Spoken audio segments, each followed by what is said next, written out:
Welcome back to the channel. Today, we are diving into a surprisingly real and refreshing look inside the Bates family, following Josie, Carlin, Aaron, Ellie, Gil, and so many others as their day unfolds in completely different ways at the same time. In this video, you're going to see how one side brings all the energy, laughter, and family chaos together, with moments from Layla, Judson, Jeb, and the rest of the kids, while the other leans into a slower, more peaceful kind of vibe that feels just as meaningful.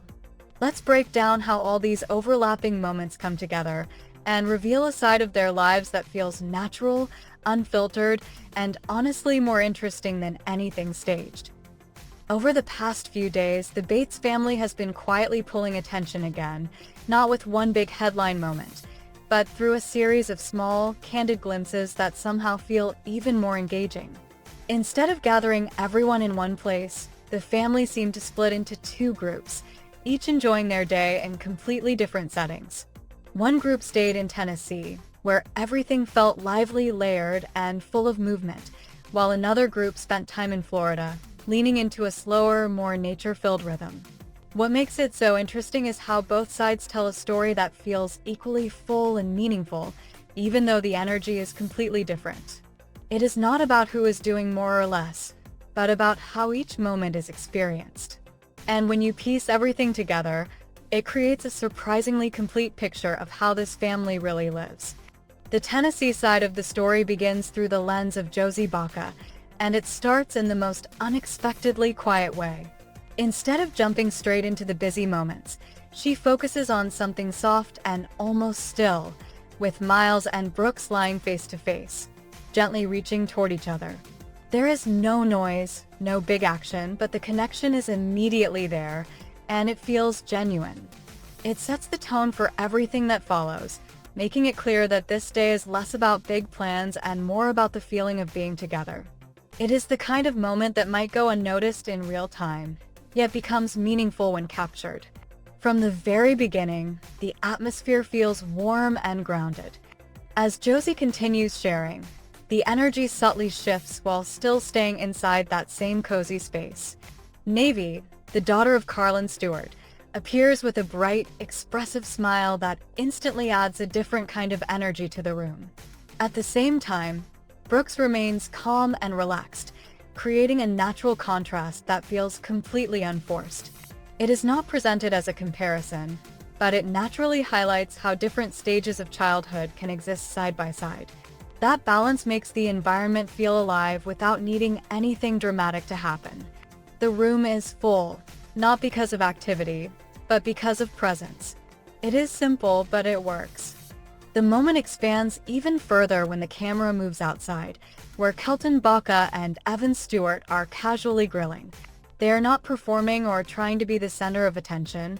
They are just there, part of the background that keeps the day moving. That is what makes it feel so natural, because nothing is staged or exaggerated.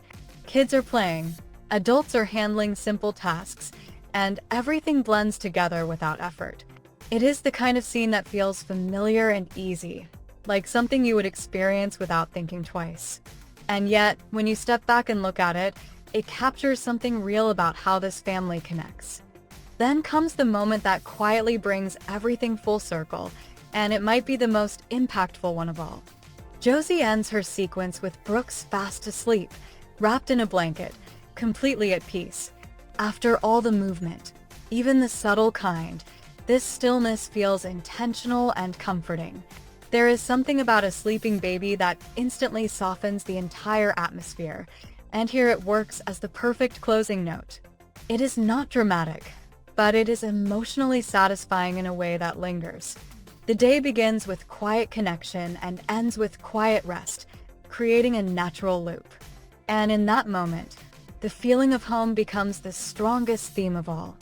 Once that intimate perspective settles, Carlin Stewart steps in with a wider, more playful take on the exact same day. Her approach feels more open and energetic, but it still connects seamlessly with what Josie shared earlier. She begins with Layla leaning in toward a flower in the yard, a small, curious moment that feels light and natural. From there, The pace gradually picks up as kids start running around the yard, including the children of Zach Bates and Whitney Bates. Suddenly, the scene expands, and what felt quiet now feels alive and social. The transition is smooth, almost effortless, as if the day is unfolding on its own. The energy keeps building once they leave the house and head out for more activities, turning the day into something even more fun.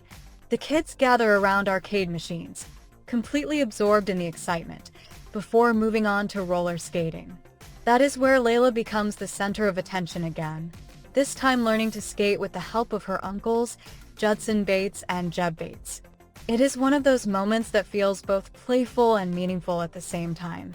The support comes naturally, without being announced or highlighted, and it shows how involved everyone is. Even Gil Bates is there, adding another layer to the dynamic. The entire scene feels lively, spontaneous, and genuinely fun. While all of this is happening in Tennessee, the Florida side of the family is moving at a completely different pace, but it is just as enjoyable in its own way. Aaron Payne shares a much quieter, more focused version of the day, starting with William pushing his toy dump truck along the shoreline. It is such a simple activity, but the way she describes it makes it feel special. She writes, "Cannot tell you how many miles he has pushed this truck. Best beach toy. Thank you, Granny." That one line says everything about how much he is enjoying the moment. There is no rush, no distraction, just pure focus and repetition. And somehow, that makes it even more engaging to watch.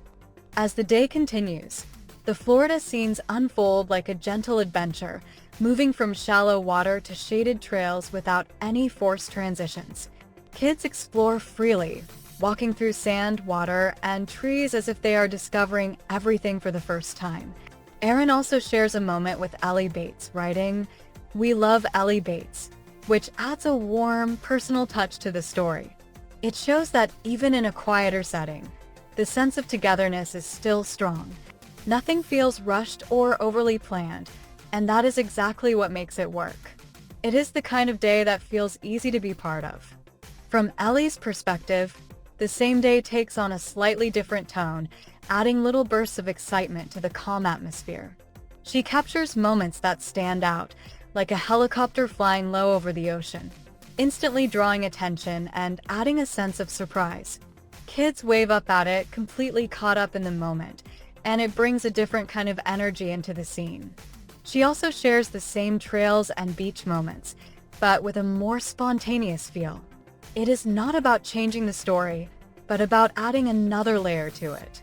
And that is what makes the Florida side feel more dynamic than it first appears. Looking at everything together, what stands out most is how naturally this family moves in different directions while still feeling connected. Tennessee is full of movement, laughter, and shared activities that keep the energy high, while Florida leans into calm exploration and slower moments that feel just as meaningful. Neither one feels better than the other, because they both capture something real.